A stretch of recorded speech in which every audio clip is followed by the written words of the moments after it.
Hello, bonjour, namaste, hola, ni hao. I'm Stuart the Squirrel. Welcome to the TransCultural Group TCG Gourmet Journey. Together, we're going to travel around the world to trace the journey of different food and cuisines influenced by different cultures. Well, without further ado, here are the different types of food we have ready for you to discover. Please come with me.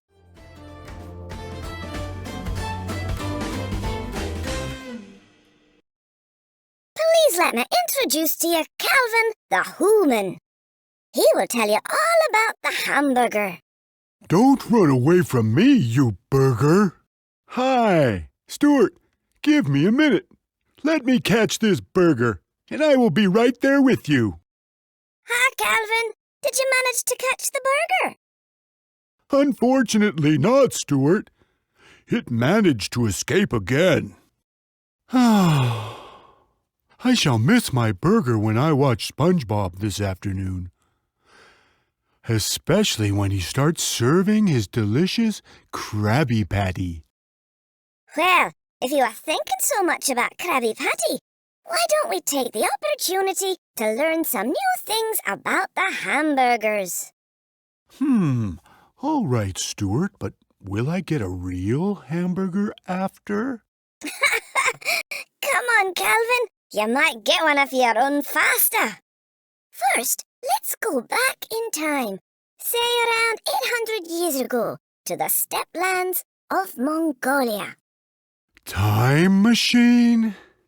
Yes, actually, the ancestors of Krabby Patty did not live under the sea.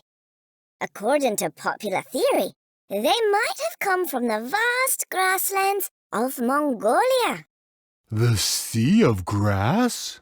Tell me more about the Mongols, Stuart. Have you heard of the great Mongol lord? No? Okay. His name was Temujin, better known as Genghis Khan. He and his people were ferocious warriors. They eventually conquered many parts of the then-known world and ruled over the largest land empire in the world history.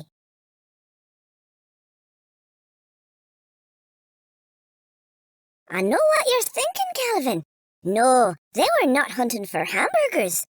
These warriors were great riders of horses and did not have much time to stop for their meals. Instead of cooking, they simply wrapped the meat and kept them under the saddles and let the friction and pressure cooked and flattened the meat.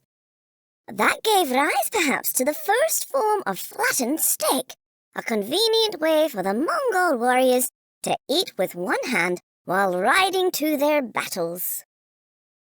Well, that looks like a cool way to scare off the enemies. Waving a piece of raw, flattened meat in one's hand. Now, let's travel north to Siberia. Let's visit the Russians. Here is how the story goes. When the Mongol army rode to Moscow, they brought their flattened meat patties with them.